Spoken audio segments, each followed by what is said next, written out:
Dad chose my stepbrother's wedding over mine. So my grandpa walked me down the aisle and I inherited his lake house. I 28F am in dire need of guidance regarding my wedding circumstances. Family drama has made what could have been a great situation into a total nightmare. I'll start from the beginning to help you understand how we got here because there's a lot to unpack. I grew up in what I believe to be a happy family as an only child. Weekend excursions with my parents, family game evenings, and my dad teaching me how to ride a bike are all part of my early recollections. The type of father who would construct tree houses for me and ward off monsters beneath my bed, he was my hero. But when I was 14, everything changed.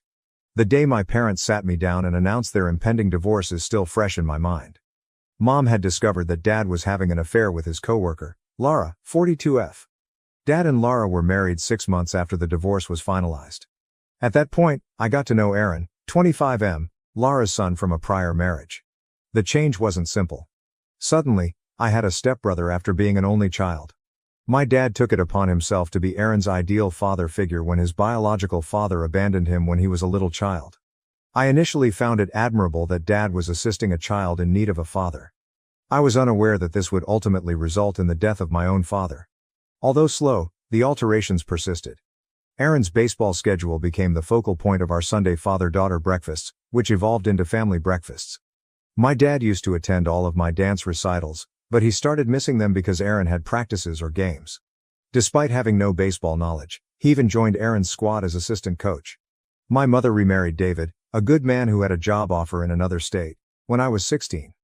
Despite everything, I wanted to be near my dad, so I chose to stay when they asked if I wanted to relocate with them. In retrospect, I wish I had chosen differently. My final year of college was the true turning moment. One rainy night, I was hit by another automobile that ran a red light while I was traveling home. Due to intestinal bleeding, I need emergency surgery. David and Mom flew in right away, but my dad? He texted me to let me know that Aaron was having a breakdown over his girlfriend ending their relationship, so he couldn't go. I was in the hospital for 3 days and he never once came up.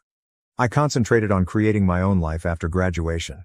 At work, I met Mike, 30M, the new IT manager, and we became friends because we both enjoy hiking and classic sci-fi films. He proposed to us on a sunrise hike to our favorite location after 3 years of dating. It was ideal, and I felt as though my life was finally coming together for the first time. We sent out invitations 6 months in advance and decided to get married on October 15th of this year. I debated whether or not to ask Dad to escort me down the aisle for weeks.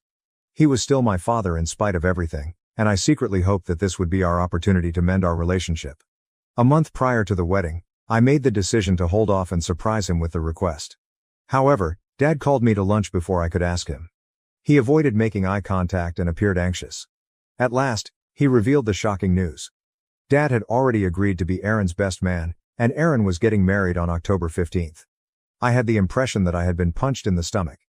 I asked Aaron why he picked the same day, and he told me it was the day he and his fiancée initially met 2 years prior. I mentioned that Aaron was aware of our date and that we had sent out our invitations months prior. Dad's reaction? Since my venue was more flexible while Aaron's was extremely exclusive, he recommended that I change my date. I wouldn't alter our date. Deposits had already been made, invitations had been sent, and relatives were traveling in from abroad. Dad accused me of being self-centered and disregarding Aaron's sentiments when I attempted to explain this. He claimed that because Aaron never had a real father figure, he needed him more. When my grandfather, Mom's father, learned, the situation blew out. He and I have always been close, particularly since my parents' divorce. He offered to take me down the aisle right away since he was upset with my dad. Then Dad made an unexpected announcement. He said he would give his vacation home to Mike and me as a wedding present. It is a stunning waterfront property that we have always appreciated. Dad abruptly changed his mind. He contacted me and said he could make both weddings work, showing up at my reception to dance with me after serving as Aaron's best man at the ceremony. He began accusing me of destroying the family and forcing him to make a decision when I didn't agree right away. Karma, however, had other ideas. It seems that Aaron did not ask Dad to his wedding 2 weeks prior. Aaron wanted his biological father to be his best man instead, according to Dad, who called me in tears. Assuming he could just lead me down the aisle as if nothing had happened, Dad was now free to take part in every aspect of my wedding. No, I told him. Given his extraordinary generosity, I didn't want to upset my grandfather by denying him this moment because he had stepped up when Dad stepped out. Dad went totally crazy. He began shouting that I was being deceived by my grandfather, that I was selling my loyalty for a house, and that I was putting money before family. I blocked his number after hanging up on him. His whole family is now accusing me of being materialistic and callous. Dad is hurting, therefore my stepmother Laura says I should be more compassionate. Since he's now available, even some of my friends believe I'm being too harsh and that I should give him another try. However, I don't believe I'm mistaken. This goes beyond the wedding. It's about years of being viewed as Aaron's second best friend and having my needs and feelings ignored in favor of Aaron. Since he's only coming to me since his first choice didn't work out, why should I give him this unique moment? So, Reddit, even if my dad is now available, am I wrong for not letting him lead me down the aisle? By picking my grandfather, who gave us a house, over my father, am I being materialistic? I'd greatly benefit from an independent viewpoint on this. Update 1. I want to start by saying thank you to everyone for their encouraging words and remarks. I feel more sure now about my choice thanks to all of you. However, since my previous post, a lot has transpired, and I must tell you about the mayhem that occurred during my wedding rehearsal. Yesterday, the rehearsal was set to begin at our location at 5:00 p.m. It was going well. The ladies were practicing their steps, Mike's nephew was performing admirably as our ring bearer, and my granddad was rehearsing leading me down the aisle. Then my father unexpectedly arrived. We didn't notice him at first. He crept into the rear of the venue and observed from the sidelines. He didn't start yelling until we were in the middle of the second practice. Yelling that this was all wrong and that he was my real father, who had a greater right to be there than my grandfather, he rushed down the aisle and shoved past my bridesmaids. Bless him, my grandfather made an effort to remain composed. Protectively, he moved in front of me and beckoned Dad away. Dad became even more irate as a result. He began bringing up old family history, saying that my grandfather had never liked him and that the house offer had turned me against him. He even claimed that my grandfather was attempting to purchase his way into the position of father of the bride. The worst thing? Dad could not stand up straight and his sentences were slurred, so it was obvious he had been drinking. Before venue security arrived, Dad attempted to physically shove my grandfather away from me after Mike phoned them. Fortunately, Mike's brother intervened and restrained him. The entire event was terrifying. My mom was taping everything in case we needed proof for a restraining order, my bridesmaids were stunned, and my flower girls were crying. Dad started yelling at me as security escorted him out, saying that I was dead to him and that I would regret putting money before blood. It was simultaneously heartbreaking and humiliating. However, this is when things took a surprising turn. My stepmother, Laura, had slipped in behind Dad in all the confusion. She drew me aside after he left and asked if we could speak in private. I was completely stunned by what she disclosed. Laura believes that Aaron had purposefully orchestrated this entire wedding date catastrophe. She handed me screenshots of 3 months' worth of chats between Aaron and his fiancée. Although they had talked about a number of potential wedding dates, Aaron insisted on October 15th since it was my date. He boasted in his texts that he was going to show Dad that he loved him more than I did. The really terrible thing, though? My father was aware of this. Aaron freely shared his idea with Dad in texts that Laura showed me. Dad had replied that he understood Aaron's feelings and would back Aaron's decision, rather than shutting it down. Knowing that I would have to reschedule my date or risk losing Aaron as a part of my ceremony, Dad even assisted Aaron in booking the location. As she showed me all of this, Laura was in tears. She claimed to have witnessed Dad's favoritism of Aaron for years, but she always justified it by telling herself that Aaron needed more help because his biological father wasn't there. But after witnessing Dad's handling of this matter, she realized how poisonous things had gotten. The family dynamic I observed was only the beginning, she disclosed. It seems that Dad has been snooping around and turning down invites to family gatherings where I would be expected, claiming that I was too busy, or that I didn't want to attend. He has been giving Aaron details about my life and pushing him to match my accomplishments. In fact, when I got engaged, Dad advised Aaron to pop the question to his fiancée very far away in order to avoid falling behind. Laura expressed her sincere regret for not speaking up sooner. She claimed that she is divorcing her father because she can no longer put up with his actions, particularly after witnessing him attempt to physically threaten my grandfather at the rehearsal. She has come to the realization that Dad is actively supporting Aaron's efforts to exclude me from the family, not merely playing favorites. Despite all of this drama, I'm more sure than ever of my choice, and the wedding is tomorrow. We've hired additional security to make sure Dad can't enter the venue, and my grandfather will lead me down the aisle. I declined Mike's suggestion that we postpone if I needed more time to take it all in. I refuse to let our beautiful day be ruined by Dad and Aaron's games. Some of Dad's family members continue to support him, saying that family should be together and that I'm exaggerating. I'm done feeling bad though, after seeing those texts and seeing Dad's inebriated outburst. This is about years of emotional abuse and manipulation that I'm finally seeing clearly. It's not about the house, the money, or even who will accompany me down the aisle anymore. I just want to concentrate on my wedding for the time being, but Lara stated she would testify if I wanted a restraining order. My grandfather, mom, stepdad and my wonderful fiancé are all on my side. Perhaps it is all the family I require. If something noteworthy occurs after the wedding, I'll provide another update. Before the big day, I need to try to get some sleep right now. Again, I want to thank everyone for their support. You have no idea how much it means. Update 2. This is more twisted than I could have imagined, but here we are. Any reservations I had about removing my dad from my life have been totally dispelled by what I'm going to reveal. My grandfather escorted me down the aisle, Mike's vows brought everyone to tears of joy, and the additional security made sure there were no unwelcome disruptions. Everything about my wedding went flawlessly. Even our first married holiday was spent at my grandfather's lake house, which is now our official residence. However, I received a call from my cousin Amy yesterday. As Lara's niece, she went to Aaron's wedding, and what she told me completely upended everything. Do you recall how Dad said Aaron declined his invitation and went with his biological father? It was an outright falsehood. Amy claims that Aaron never asked Dad not to come. In reality, it was far more deliberate. 3 months before the wedding, Aaron's biological father, who had been gone all of his life, unexpectedly made a reappearance. We're talking about a $80,000 celebration at a prestigious vineyard, and he felt bad for leaving Aaron. As a way to make things right, he volunteered to cover the entire wedding. Dad felt intimidated when Aaron's biological father offered to cover half of Aaron's wedding expenses, which came to almost $40,000. It drove him insane that he couldn't match that degree of generosity. Dad viewed Aaron's reconnection with his biological father as competition rather than a positive development. The actual kicker? Dad decided not to attend the wedding himself. He informed Aaron that if the biological father was covering all of the costs, he would not go. In fact, he attempted to force Aaron to choose between having Dad serve as his best man and having his ideal wedding paid for. Dad yelled at Aaron when he decided to have the wedding paid for, of course.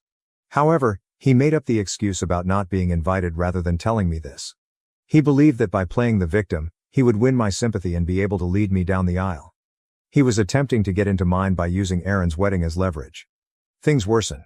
Videos from Aaron's wedding reception that Amy showed me showed Dad watching from the parking lot in the background. He watched the celebration through the windows of the venue for hours while he sat in his car. No one wanted to cause a commotion by alerting security, but a few attendees observed and felt uneasy. What Dad has been telling everyone about my grandfather's gift is the most annoying thing. He is circulating allegations among the family that I looked around for a partner and offered my grandfather's house to the person who showed the greatest interest in me. He's telling people that I deceived my grandfather into giving up his land and that he's getting old. On social media, some family members have started making crude remarks about our wedding pictures since they even think he's real. A relative wrote, "It's sad how some people trade family loyalty for material gain. I hope the house was worth losing your father over," said another uncle. I drove to Dad's house because I was so furious and wanted to tell him everything I knew. A bad concept. Rather than offering an apology or even acknowledging it, he attempted to defend his behavior. He said that by inventing the tale of Aaron not inviting him, he was testing my loyalty. He said that regardless of the house gift, I would have demanded that he escort me down the aisle if I truly loved him. Then, because Aaron is also related, he had the gall to insist that Aaron receive a portion of my grandfather's present.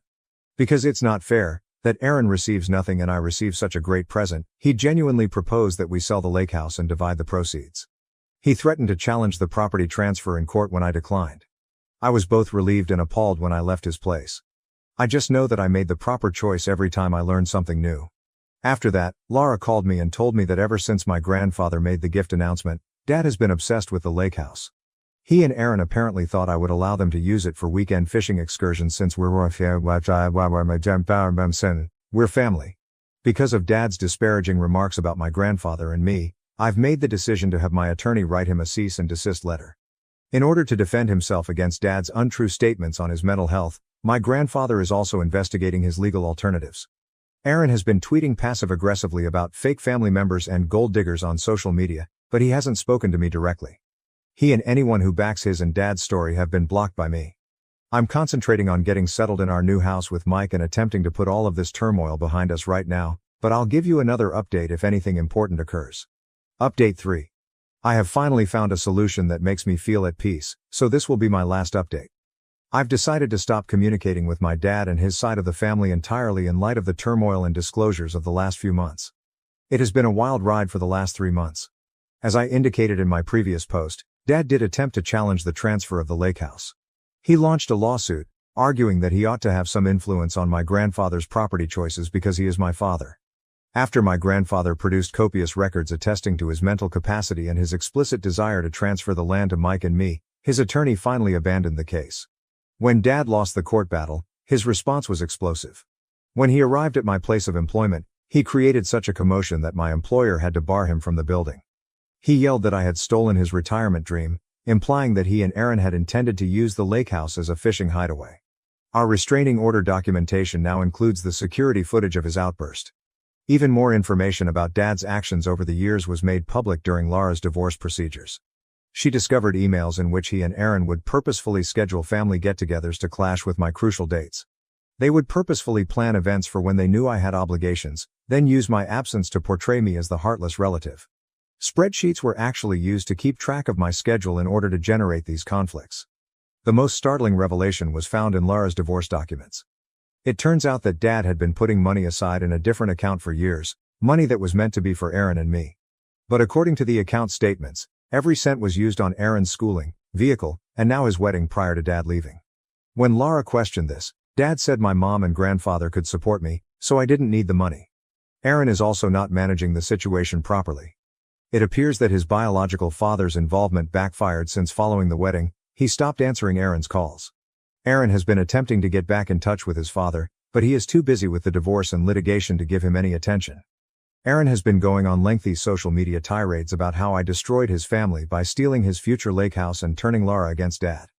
Through all of this, my grandfather, may he be blessed, has been a tremendous source of support.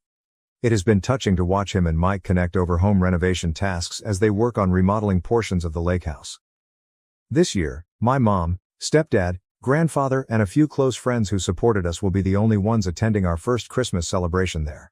Laura contacted me last week to inform me that, following the completion of the divorce, she would be relocating to a different state. She thanked me for giving her the confidence to go and apologize once more for not realizing Dad's manipulation sooner. Even though we're not close, I admire her for finally confronting Dad's actions. The extended family is mainly divided into 2 groups, those who have seen through Dad's lies and those who still believe them. It seems quite liberating to have lost contact with some relatives. They are the only family I need, and the people that matter have stayed. I'm getting used to living in a lake house with Mike. I occasionally catch myself feeling depressed about Dad's situation, but then I recall all the spreadsheets, the prearranged arguments, the deception, and the manipulation. When he decided Aaron was the only child worth his time and effort, I lost him years ago, so I know I'm not losing a parent. In times of self-doubt, your messages and remarks enabled me to maintain my position. Walking away from toxic family members, including parents, might be the healthiest course of action. Sometimes the hardest option is the correct one. Thank you for watching. If you haven't subscribed yet, please do so and hit the notification bell to stay updated with more shocking real-life stories happening around you. Family betrayed me in court for my son's custody, now they beg for help after my ex turned on them. I secretly recorded their confession. Hello, so this is going to be a little long because I need to include a lot of context for it to make sense. I, 33F, got divorced a few months ago, but it had been planned for over a year. I met my ex-husband James through friends when I was 25, and after 2 years of dating, we decided to live together and marry. His family was quite conservative and traditional, and they did not approve of live-in relationships, so we had to marry if we wanted to be together. I genuinely liked James, so I didn't mind marrying him. My parents supported our decision, so we married. Within a year of living together, I discovered that I was pregnant, and we were ecstatic. It seemed like our family was finally coming together and everything was falling into place. Unfortunately, after I revealed my pregnancy, my in-laws began pressing me to quit my career and focus on being a mother. It didn't help that my job was not very generous about maternity leave, and because I hadn't been there long, my leave would be especially brief. So at the time, I considered the advantages and cons and decided to leave my work. I didn't make this decision alone. James and his parents were convincing me it would be the greatest decision in the long term, so I just had to do it. James appeared assured and promised to take care of the family. I didn't have to worry about money. He'd bring enough home, and my sole attention would be on raising our child. My parents and older brother both agreed it was best if I stopped my job and stayed at home, like my mother had done. She elected not to return to work because family was her top concern. With pressure from both sides of the family, I chose to quit during my second trimester. Everything appeared to be in order, and I had complete faith in my husband to not let me down, so I quit my booming career to become a stay-at-home parent. However, shortly after my kid was born, I observed something peculiar about James's behavior throughout the latter months of my pregnancy. I couldn't put my finger on it, but his vibe felt odd. Sure, he seemed joyful when our baby was born, and I expected things to return to normal, but unfortunately, they worsened. He got angry around me, and if I tried to speak with him, he snapped. He only seemed genuinely happy when he was playing with our son. Aside from that, it seemed like he was constantly annoyed to be at home with me. He started working longer hours, and even on weekends, he made excuses not to spend time with me. I didn't understand what was wrong, but I kept trying to make our marriage work. Unlike him, I still loved him and refused to give up on us. This pattern persisted for around 2 years following my son's birth. James stayed at work longer than required, and even when he came home, he wasn't truly with me. I couldn't really complain since whenever I tried to talk to him, he said he was too exhausted from work.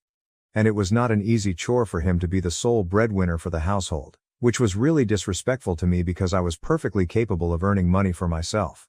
But I had to rely on him since he promised to make things easy for me.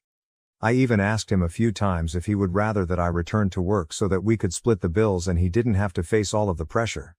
However, he claimed that would be an insult to him and his abilities, and that his parents would never accept. We'd have a difficult time with them if I went back to work. So I stayed at home and raised my son, which was the only thing that made me happy because James had changed. He was no longer the man I'd married. About a year ago, I discovered that James had an affair with one of his co-workers. It was quite difficult for me to find this because I had been skeptical for quite some time. I even snooped through his phone and laptop while he was sleeping and discovered nothing. I knew all of his passwords because he had written them down in his notepad, but that didn't help. It almost seemed as if he had nothing to conceal, and I began to feel dumb for being cautious. I even searched through his possessions for a burner phone or anything odd, but I found nothing. I began to suspect that I was being overly paranoid and insecure.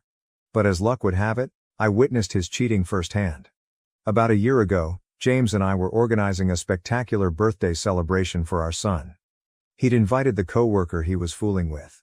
She was a single mother with a youngster around our age, so I wasn't surprised she got invited. James had informed me she was a very close friend, so I saw nothing wrong with her being there. After my son had cut his birthday cake, I went upstairs to change into more comfortable attire for the celebration. When I got into my bedroom, I saw James and his coworker making out. She was seated on his lap. It took me a few minutes to grasp what I saw. First and foremost, it was in my bedroom, which exacerbated the situation.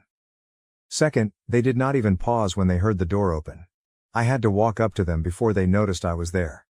I'm quite sure they felt it was great to make out in my bedroom, at home, just for the thrill of it. But they obviously did not anticipate me to have a complete breakdown. I'm not proud of it, but discovering that what I'd believed for so long was true sparked something inside me. I grabbed the coworker's hair and began dragging her out of the room. According to what I was later told, James is physically stronger than me, but he was unable to stop me. I can't recall much of it since I had a rage blackout. I carried her downstairs, James following behind me, and tossed her in the center of the room when everyone was still present. I don't recall much of what I said, but I supposedly called her various disparaging names and informed everyone what she and James were up to in my bedroom. I didn't care if my kid or his pals were present. Looking back, that was really uncomfortable and inappropriate, but I didn't consider it at the time. I screamed at the top of my lungs. My parents, brother, and in-laws were all present. My father eventually calmed me down and returned me to my room. Once inside, I completely broke down and sobbed uncontrollably. But rather than staying with me to console me, my father locked me in my room and returned downstairs. I should have known then that my parents did not genuinely care about me. I knew they were more concerned with appearances than reality, but this was absurd. Nobody came to check on me over the following several hours. Even after I calmed down, I had no idea what was happening outside. I didn't have my phone, so I couldn't reach anyone. It wasn't until after midnight that my brother unlocked the door and allowed me out. He didn't even inquire how I was. They probably would have kept me in the room longer if I hadn't started banging on the door like a crazy lady. When I got out, I asked my brother what had transpired since I was locked in.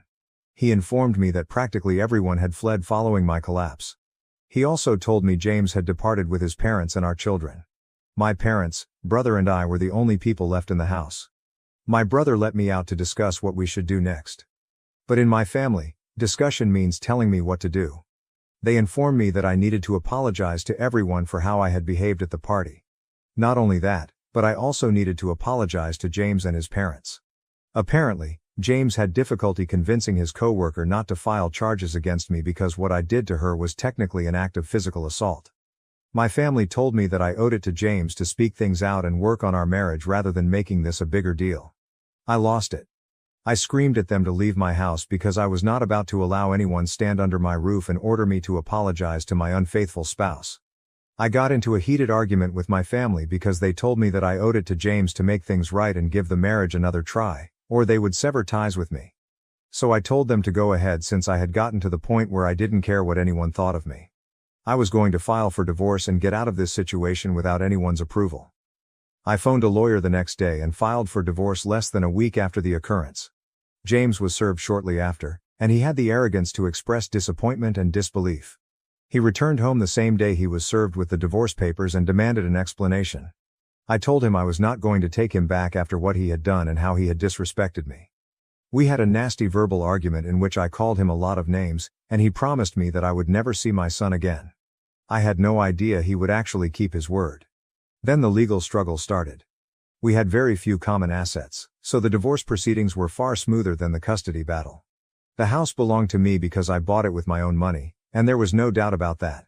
Everything else was to be auctioned with the earnings divided between us. We only had to wait the 6-month waiting time mandated by the state, after which the divorce would be finalized if a settlement was made. The only disagreement was about alimony.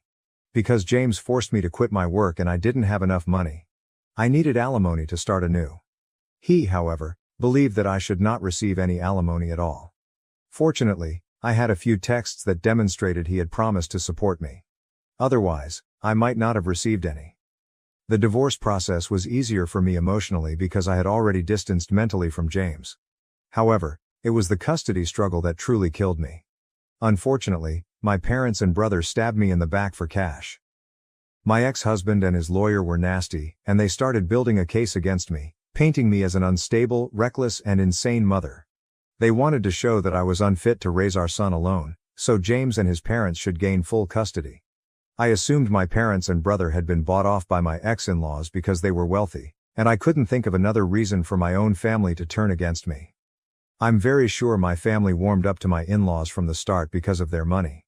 James accused me of being a functioning alcoholic with serious rage issues.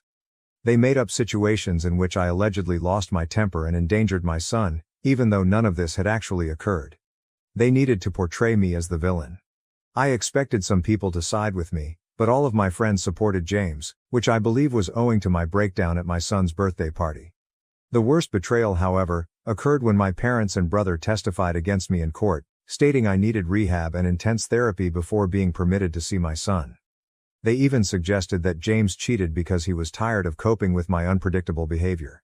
Despite a good fight with my counsel, I was unable to win custody of my son.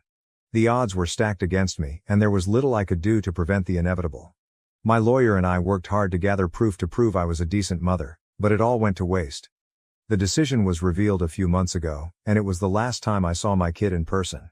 I was granted supervised visiting privileges, but James never let me see him. It was pointless. My son is now 4 years old, and I'm constantly concerned that he'll forget me. According to a few relatives that remain on my side, my family continues to see my son. They routinely publish images with him, but I can't see him. James and my son live with my in-laws, and it appears that everyone but me gets to spend time with him. I cannot imagine something more heartbreaking. I've been living on memories of my son, thinking James was taking excellent care of him. I don't think I could have provided a comfortable life for him on my current pay, given I've only lately resumed working. I got a job at a friend's startup, but it doesn't pay well. Most of the employees are in their early 20s, working for experience and expecting to advance to better chances. Although I receive alimony, it is insufficient to maintain my previous lifestyle. I can't cut expenditures like a bachelor, but it's all I have right now. I had wanted to reapply for joint custody once my life was in order, but an unexpected chance presented itself a few weeks ago. My parents contacted me after months of silence to ask for assistance. It turned out that James was not the fantastic man they thought he was. My brother sent me an email requesting that I come over to their place since they had realized something crucial and wanted to come clean. They were tired of keeping secrets from me and wanted to be a part of my life again. I tried to ignore the email, but I couldn't quit thinking about how this might help me get my son back. So I went to their place that evening. I anticipated them to be living like kings after selling me out for money from my ex-in-laws. However, they were actually living in worse conditions than previously. My son, on the other hand, was overjoyed to see me, which added to an already wonderful evening. When I visited my family that day, they practically began pleading for forgiveness as soon as I walked in the door. Apparently, they recognized how severely they had messed up and there was no turning back, yet they still wanted me to forgive them. After the divorce, when my ex-in-laws and James were approached about the money they had been promised, James informed my family that it was no longer occurring. Apparently, they had just been told that they would be well compensated if they turned on me and testified in their favor. However, there was no written evidence to support it. If my relatives tried to go back and inform me about everything, James and his family would make sure they never saw my son again. So, for the protection of my son, they agreed to keep their mouths hidden, even though they had not been paid as promised. But things grew worse. They were not only pushed into testifying against me, but they were also treated as free babysitters. Every day, James would drop off our boy at my parents' house and they had to watch him while giving up their own time. It was really inconvenient because both my father and brother had jobs to attend to, and my mother couldn't handle all of the housework and caring for her grandchild on her own because she was getting older. So either my father or brother would have to work from home every day, which was growing increasingly tough for them, which is why they approached me to finally put an end to it. Apparently, they wanted to make a deal with me. They told me that if I provided them the money my ex-in-laws promised, they would represent me in court and ensure that I got custody of my son. I was going to recommend it myself, but it wasn't unexpected that they did. My family had always been materialistic, and this was especially true now that my father's business had failed and they were back to working for other people. Obviously they would want money more than ever now because my father wanted to retire but didn't have enough saved because he had invested all of his money in the firm, which eventually failed. They claimed they could make up a tale about how they were forced and coerced into testifying against me so they wouldn't be charged with perjury while under oath. They were unaware that I no longer required their assistance. I had been recording everything they said since the moment I came inside the house since I suspected something was wrong and didn't want to take any chances. So I had already recorded everything. Nonetheless, I encouraged my family to give me screenshots if they had any to prove they had been used and lied to, and I promised to help them. Following that, I departed. I'd already seen my son, and I had more than enough evidence to seek custody again. So that's what I did the next day with my lawyer. This time, I was ready. The custody lawsuit is still ongoing, but one thing is certain. I will be able to prove that none of the accusations James made against me were accurate, and that my family had been lying about everything all along. I've already listened to the recording, which has greatly influenced my decision. James and his lawyer are literally rushing for evidence, while I take it all in and enjoy the show. This is what they made me go through the last time, and now I get to do it to them. It's karma at its best, and I couldn't be happier. The only thing that hasn't been ideal is that my family has said I used them, just like James did, and that I had no right to record them without their permission and use it against them. However, in my state, that is perfectly legal and acceptable in court. I had no idea what they were talking about until they told me I had broken their trust by recording them. Bold statements from those who broke my confidence by siding with my ex-husband in the custody dispute. They believed that what I did was wrong because what they had done was out of necessity. They needed the money. But I didn't need to screw them over and expose them to perjury. They stated they had already committed to assist me and testify against James and his family, so I didn't need to go behind their backs. They keep contacting me, and it's becoming increasingly difficult for me to ignore. So am I a jerk for going over my family's back and putting them in danger of being charged with perjury? Update 1. Hello everyone. The custody dispute is still ongoing, and James and his lawyer are working tirelessly to show that they have been speaking the truth. Of course, they might be charged, and since it is a criminal, they could face jail time. But it is not my business right now, and it should not have been at any time. I'm not sure why I was worried about my parents when they obviously weren't concerned about me when it was my turn. So it's basically tit for tat right now. The comments section made me realize how entitled my parents were.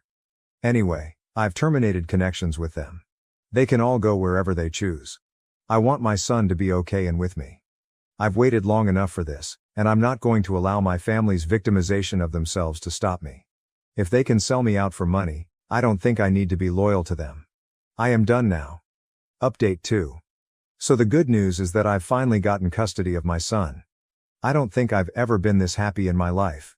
The second good news is that my in-laws, James and my family have been charged with perjury and they may face jail time.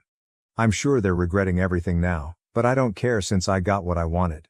My son back, which was all I ever asked for. According to what I know, James is still attempting to fight it and avoid jail, but I don't think it will work. I've already applied for a restraining order against all of them because I've been receiving extremely frightening text messages, and I'm certain it's from these folks. Nobody else would want to hurt me, unless it was them. Things have been really busy and crazy over the last several weeks, but I'm finally learning to slow down. I badly want to spend more time with my son, therefore I chose to shorten my working hours. I've also considered selling my property and moving to a smaller apartment to save more money. I still have a lot of work to do. Repairing my relationship with my son will not be an easy process. Even though he is glad to be with me, he continues to inquire about his father and grandparents, and I am at a loss for words. He's told me a few things about them, such as how he spent the majority of his time with his grandparents and how his father and my in-laws were only available for a portion of the day. When I ask him how it was living with his grandparents, he makes a face and says it wasn't very good since everyone was continuously fighting. I completely get that. It sounds like they treated him poorly because they refused to accept responsibility. I can't comprehend why they'd treat a youngster that way, but I wouldn't put it past them. They are undoubtedly capable of making even a young child feel horrible about himself. But I don't have to worry about it anymore because he's with me. Update 3. Hello everyone. I can't believe I've returned here after nearly 5 years. My life is so different right now that it feels unreal. 5 years is a long time, and a lot has changed, the first being my son's age. We have a wonderful connection right now, and after many therapy sessions, he and I have finally become the mother and son we should have been from the start. He's growing into a wonderful man, and I'm confident he'll be nothing like his father. I simply know it in my heart. He's 9 years old and already a wonderful gentleman. I'm parenting him on my own, and I have full custody because James gave up and moved to Europe after getting out of jail. I cannot say I am surprised. He left with his co-worker, who he had been cheating on me with, and they are now married. I guess he merely replaced his biological son with another child. It's terrifying, but that's the type of person he is. My parents and my brother were released from jail after 6 months of good behavior. We haven't communicated, and they didn't try to contact me when they were freed, which I appreciate because I doubt I would have had much to say to them anyway. I have no news regarding my in-laws. I haven't heard from them in years, and that's for the best. I believe I am living a life now. God has blessed me with a solid job and a consistent salary. I'm still working at the company I started with, my friend's business, and it's doing pretty well. So life worked out beautifully for me and my son, and it was more than I could have hoped for. I am very appreciative of everything.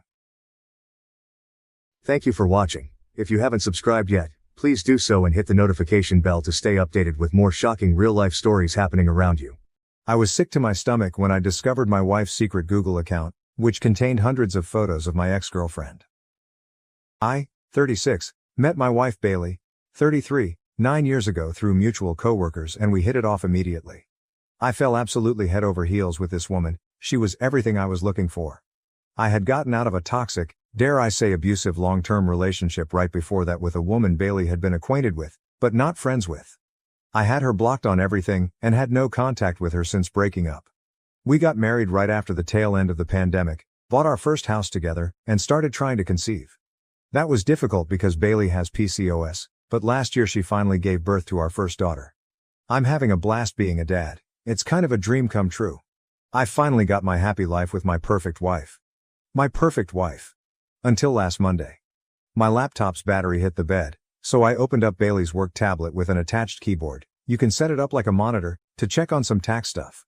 She wasn't home, it was just me and the baby, but we've never asked permission to use each other's devices. We've always been open like that. There's nothing for us to hide. That's what I thought. When I opened up the internet, I noticed she had the incognito tab open. Never in a million years did I expect to discover what I did. My wife has a secret Google account with a photo album saved called XX.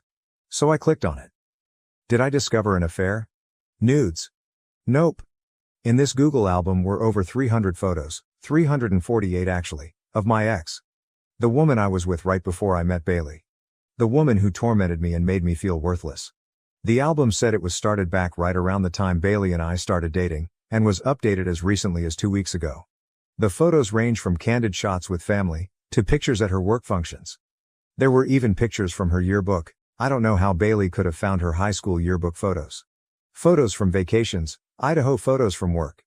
Pictures of her in crowds, screenshots of videos and screen recordings of videos. Just her. The other people in the photos would be scribbled out, or the photo would be cropped and zoomed in just on my ex. There were other disturbing things I found too. There was another album with just zoomed up pictures of my ex's hair. Come to think of it, Bailey had recently started wearing her hair different and my ex had a very identifiable hair type. There was another album with screenshots of comments on social media. Of course I can't find them because I have her blocked. Like, Facebook groups she's in and public posts. And my ex is very low-key on social media. I can't imagine the lengths Bailey went to find them. My ex literally lives in another country now. There were also different links to the exact outfits she was wearing, like very specific blouses and trousers you'd have to really go looking for to find. A specific water bottle I remembered purchasing, and identical hiking boots and sandals. So basically, my partner of almost a decade has been a single white female. My girlfriend has secretly stalked her to the point of buying her exact clothes and changing her hair, and now I'm starting to realize Bailey's new interests over the years were just my ex's. Bailey has turned herself into my ex. Everything feels like a lie. Our love feels like a lie. The things we share feel like a lie. I threw up and had a panic attack. I looked at our daughter and felt betrayed. I haven't confronted her yet. I don't know if I want to. I want to run away with our daughter. I want to print out all her pictures, leave them on the table and disappear. I don't know what to do, I just want to throw up. Relevant comments. Shmai. Holy cow. That definitely is alarming. The best thing to do is address it now to see what'll change if she no longer has someone to replicate. The toxic side of me would slowly start mentioning things like, you know, you really do remind me of someone.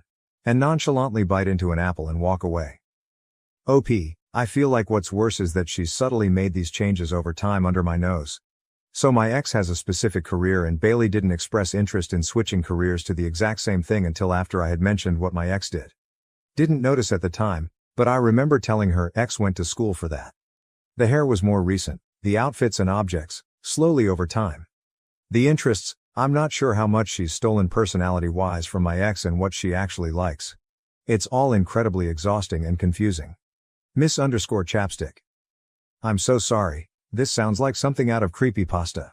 OP, I'm actually surprised with the amount of support I've gotten here in the last hour, haha. Believe it or not, there are no other red flags in our marriage. Now I don't know what else I've missed. OP added. While I talked about my ex, most of the things I told my wife about were negative and painted her in not such a good light. My wife knows these things and knows they were traumatic. Of course, I've mentioned things like what she does for a living and things she used to do. I think everything else she found she got through intense cyberstalking through my ex's friends and family. The yearbook photos, I have no idea. Edit. Removed specific info so I don't accidentally dox myself. Update. I'm pretty sure I accidentally got my original post removed just now because I tried to update it with a link to my update. Oops. Anyway, I'm the guy who found the Google Drive full of pictures of my ex. So, I was not expecting my original post to go viral on YouTube and TikTok, and have so many responses. Yikes. I am overwhelmed by the support. I am humbled by the number of people who have been through this experience, on both sides. I have an update, but it's probably not as exciting and as juicy as you want. It's not bad though. First, let me clear things up. If people think this post is fake because it doesn't make sense, or are trying to conceive timeline is short, or the way I worded things makes it look like a teenager or woman wrote it, continue to think that because it means I've successfully been vague enough and worded things to not accidentally dox myself. Believe this is a creative writing exercise, so I don't embarrass myself. For real. No, I didn't actually throw up. I was in the middle of a panic attack. Private browsing. Tabs were open to the websites with clothing and objects, another tab was signed into Google Photos. When I exited the Google Photo tab to look at the websites with clothing and came back, it was already signed out and I couldn't get back in. A lot of the clothing I recognized wasn't because I remembered my ex wearing them. There were more recent pictures of her in the file wearing them, and I remember the day Bailey bought the water bottle that also happened to be in the folder. The hair. Bailey and my ex are the same race and my ex wore braids in a particular way. Not so particular that it's exclusive to my ex, because Bailey has also worn different braids, but seeing pictures of her made me put two and two together. Is there any way Bailey could have gotten with me in an attempt to get to my ex? Was Bailey possibly obsessed with my ex before she met me? Probably not, because Bailey grew up here and my ex originally moved here for university. And while you can drive across the border, it's not that easy and I don't think Bailey was going back and forth to stalk her in person. Also, the reasons why my ex and I broke up have nothing to do with Bailey and she could not have had any involvement. On to the actual update.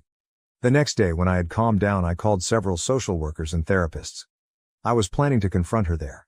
Unfortunately, the only places that take our insurance did not have an opening for another couple weeks. So despite what a lot of you think, I've known my wife for nearly a decade and even while I was confused and upset and doubting things, I didn't think she'd be a danger to me. We took the baby to grandma's and I asked her to go for a walk with me. I did not beat around the bush and straight up told her I found the folder. Her face got very red and she was frozen, but also tried to play dumb at first. I was persistent and she started crying and begged me not to leave her. This is what I uncovered. Bailey first started looking up my ex out of curiosity. To keep tabs, I guess? But over time it became more pathological. It's like she got addicted to it, but she also wanted to please me. Okay, maybe I talked about my ex a lot more than I thought, and Bailey wanted to emulate the good parts. She told me she really doesn't know who she is, and my ex's image was something she latched onto because she had me first. Finding information about her became a game. Finding the clothing and objects became a game, by searching things like, blue water bottle green stripe, until the couple compared the product to a photo and found the exact one. The reason why I couldn't find the post wasn't because I had blocked my ex, but because my ex had made a new Facebook under a different name. Bailey found her profile by searching up a family member. She made fake social media and added enough mutual friends until she could see my ex's posts, and until her private Instagram accepted her. She weaseled her way into her exercise Facebook group, where the videos were posted, and searched her school on a yearbook website to find the yearbook pictures. Over time she just collected the images and would get excited to find something new, despite the fact that my ex is extremely private on social media.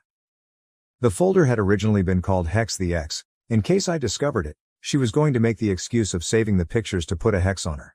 When she made a burner Google account, she deleted the old folder and named the new one XX. Then she got sloppy and comfortable, and that's right around the time I just happened to open the work tablet. We took a break. It was a while. We made it to couples counseling, and Bailey and I also began seeing separate therapists. She still has not had an assessment with a psychiatrist, but it's on the list. She promised to stop and deleted the album in front of me. Slowly certain clothing items began to disappear from the closet. I still do not entirely trust her and that is for me to work on. I'm afraid she has another secret account somewhere, like a backup. The physical mimicking is actually stopping though, including the hair change. We're still not okay. I want us to be okay, and it's okay if that takes time. If we end up not being okay, then that's something I have to deal with. What I do know is that my wife is incredibly insecure, probably mentally ill, and is misled. I don't really want to walk away from that. Although this probably isn't the most exciting update, I appreciate the private messages I just couldn't get back to, Reddit cares, and links to resources. I'm not sure how I feel about social media, YouTube and TikTok picking up on my story though. That's wild. Until next time, if I ever give another update, I hope it's a good one. Relevant comments. Biscuit Brown, the outcome does not look positive. Why stay in a one-sided relationship? At least put a plan together that runs concurrently so you're prepared should it not work out. Seek legal advice, prepare evidence and don't do anything stupid. At least then you will be in a better place, either way. OP, a plan is something I'm still having trouble coming up with. And it's been a couple months. I think I'm afraid to make a plan. Does that make sense? Now to the next story, Story 2. My wife and I recently encountered a significant issue with her parents because they used X39 patches on our daughter without our consent. I know how the title sounds, but please bear with me. Throwaway for obvious reasons. I, 24, and my wife, 24, recently had our daughter in July. She is the best thing to ever happen to my wife and I, and we couldn't be more thrilled to have our little bundle of joy. She recently got sick while staying with her grandparents, my in-laws, while my wife and I took a trip for work. For context, my in-laws are really big into LifeWave X39. It's a patch that supposedly helps regrow stem cells by reflecting light rays back into your body, allowing your body to produce more stem cells to fight off diseases and sickness. If you ask me, it sounds like snake oil, and my wife agrees, calling it a pyramid scheme. The only way to get said patches is by spending well over $1,000, and then you're tasked with selling the patches yourself. It's essentially some multi-level marketing product, where the more patches you sell, the more money you make. Falling right in line with my wife's comparison to a pyramid scheme, but MLMs are somehow legal. Now I've tried doing research on X39, and the only comments I've seen praise said product are brand new accounts never used before or after, or their entire profile is dedicated to shilling out for LifeWave/X39. In my own research, they appear to just be overpriced stickers. They contain no medication, no special UV rays or anything of the sort. They're literally just an overpriced sticker with an air bubble. But my wife and I have made it very clear that we wanted no part in X39, nor did we want our daughter to have it. Even if it's fake, we wanted no part in it, and on the off chance it did something, I didn't want our daughter to be used as their lab rat or guinea pig. Now, before we left our daughter with my in-laws, we provided them with some infant medication, just in case she got sick. Can never be too safe, you know?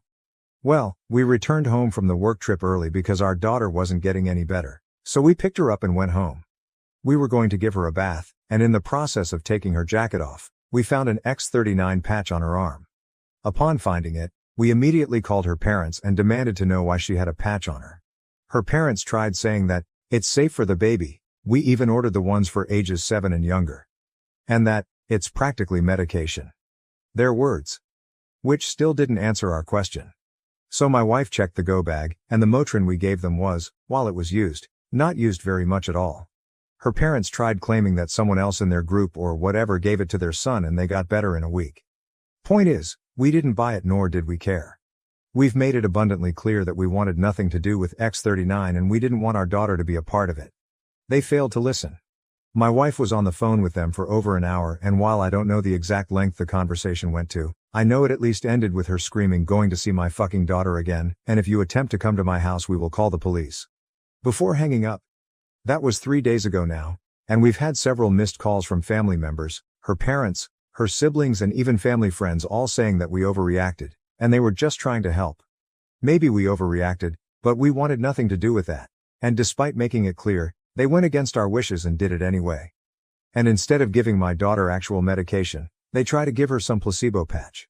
Her parents tried claiming that we're stopping them from seeing their only grandchild over something so small. But we did want to hear it. Relevant comments. Comment 1. I kinda think you Tosh for leaving your sick baby to go out of town. OP, we didn't leave a sick baby to go out of town. We left her with her grandparents while she was fine. We only packed Motrin because, as I stated in my post, you can never be too careful. She got sick while we were out of town, not before. Comment 2, you say that like it's snake oil, like it's just as bad as the X39. Was it Advil and cough syrup? Or just a generic bottle that you wrote infant medication on? You expect us to believe that you gave them medication just in case she got sick and then she immediately got sick? Come on, this sounds like total BS. OP, her grandparents don't exactly have children medication laying around. We packed her Motrin, which I quite literally stated later in the post had you read it, not some generic bottle, or snake oil, and just as bad, nor do they have the ability to really go anywhere. They live a good 30-40 minutes outside of any nearby town. The drive to and from her parents is a grand whole hour drive from where we live. And my wife and I quite literally work with sick people all the time. No, I'm not a doctor, nor do we have medical expertise. So my wife and I contracting something is usually pretty high, so we pack Motrin or whatever the store brand is that we'll buy, every time we left her with her grandparents for more than a day. Update 1, about a month ago I made this post ranting about my in-laws' weird obsession with a, for lack of a better term, cult regarding stem cell regeneration through patches, which, clearly isn't a real thing. There's been some development on that end, and while I'm confident things will likely end here, I wanted to give a quick update for those who may have been curious. I'm writing this on the toilet at work, so don't mind the rushiness of it all. After my wife essentially cut ties with them and we all received a million phone calls and text messages from family and friends, things quieted down for about a week or two. We started having my sister watch our daughter instead, when we had to work. We haven't had another out-of-trip town since the initial post, however. Through those couple of weeks we never really heard anything beyond a couple of supposed shit-talking posts on Facebook bitching about us, but I can't seem to find the posts. We thought things were, probably, hopefully, going to end there, but boy were we wrong. And this is quite the jump from the last post. My wife and I were visited by CPS about 2 weeks ago or so, after they received concerning calls about supposed child abuse and negligence within the household. Of course, nothing like that happened, and the caseworker was very quick to see that. We had asked who reported her, and while she couldn't say, we had a suspicion it was from her parents. We were completely helpful and cooperative with the caseworker, and after she left that night, my wife called her mom up and asked her if she's the one who called CPS. Surprisingly, her mother took full accountability, but, not so surprisingly, tried to spin it around in her favor, claiming that she did it for our own good because our daughter was sick and she wasn't getting any better, when she was there, so clearly we were doing something awful as parents. Kids get sick, it happens, but they're also extreme anti-vaxxers. Not just COVID, I mean everything. From even something as trivial as the flu shot. Yet, they're willing to shill out thousands of dollars for some supposed stem cell regeneration sticker. The fucking hypocrisy and irony in their bullshit is unmatched. My wife didn't really know how to react to that, so she basically told her mom to go fuck herself, and she wants nothing to do with her again. I know I saw a few comments on the last post saying maybe we shouldn't have cut them out entirely, but now I'm starting to question why we didn't cut them out years ago, before our daughter was even a thought in our heads. About a week after the first audit, my mother-in-law showed up to our house on my day off while my wife was at work, and essentially demanded to see our daughter, forcing her way into our home by pushing past my arm. When I told her to get the hell out of my house, she had no business matching in here like that. She essentially told me that I'm unfit to be a parent because I'm depriving my daughter of help she desperately needed, because she's clearly a very sick child. My daughter is perfectly healthy right now, and in fact, has had no stuffy nose and no high temperature. Nothing. I told my MIL straight up that she was batshit insane. I went off on her about how she lied to us, went against our wishes, had the audacity to call and lie to CPS, and then show up at our house unannounced, uninvited, and march herself inside, as well as everything about her X39 LifeWave bullshit. We argued there for a while, before I finally got so fed up. I told her to leave my house before I called the police. She stormed out of the house, and in true Karen fashion, said, "This isn't over," before slamming my door. I immediately called my wife, who was of course irate.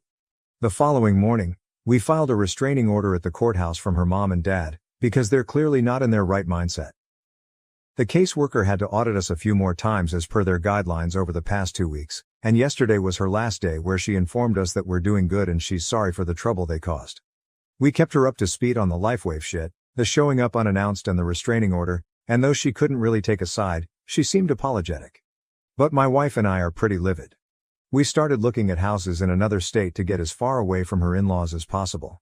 Our company has offices out there, so it's entirely possible we could just be transferred. So we're crossing our fingers that all goes well, the restraining order gets filed soon enough, and we'll get a place clear across the country so that this will hopefully be my last update. New update. Things aren't going to be as juicy in this post as the last two, but some new things have happened, so I'll just jump right in. After my in-laws called CPS on us for no discernible reasons other than we forbid them from seeing our daughter, things mostly quieted down. Some of you suggested that we should do more than just get a restraining order, so we bought some security cameras and had them installed all around our property, and our neighbors, who are pretty good friends of ours, was in the loop for the most part, and anytime we had to go somewhere, not only did we have video cameras recording every time someone entered our driveway displayed directly on our phones, our neighbors kept us updated too. She stopped coming around for the first few months since she called CPS on us, but just the month before last, as we were preparing to move, my in-laws somehow got word we planned on moving states and attempted to block our driveway as her dad tried blocking the front door. Not sure what their plan was there because we have a back door and an extra side door leading from the kitchen, but I digress. Her mom blocked the driveway, stopping our U-Haul or car from leaving the property, and wouldn't budge, even after we told them we would call the police. They told us they'd move if we told them where we were moving to, but my wife told them that that wasn't happening and they had 10 minutes to leave or we'd be calling the police. My neighbor came over during the commotion, but my in-laws still wouldn't budge. My daughter is crying during all of this as my wife is trying to console her, as my neighbor and I are attempting to remove my father-in-law from the doorway, but he wouldn't move. Eventually my wife called the police, and I'm guessing another neighbor called them as well because they responded within mere minutes. My in-laws kept screaming that we were taking their rightful grandchild away, and that we'd all be damned to burn in hell for this, but honestly that just made me laugh. The police kept asking them to leave, but they wouldn't. Eventually they were arrested for refusing to leave, and the police were nice enough to call a tow truck for us to be able to back out of the driveway. Lo and behold, as the police were handcuffing my in-laws, they both had on those X39 patches, and even the police questioned them about it. But whatever, what's done is done. We were able to finally leave and on to new adventures. We've been settled in at our new house for the better part of over a month, and we're enjoying it greatly. No word from her in-laws, and they have no idea where we are. We have them blocked, but we'll eventually get messages from unknown numbers or Facebook accounts asking where we moved, but there's no way they're that foolish to believe we'll actually tell them. Luckily, neither my last state or this one have any grandparents' rights, so we're in the clear there. Thank you everyone, hopefully this is my last update. Relevant comments. Comment 1, seriously look into a P.O. box and have all mail routed there. OP, hey there. We actually did get our mail routed to a P.O. box. Comment 2, why were they not arrested for violating a restraining order? OP, we informed the police they had a restraining order, I just don't think they cared.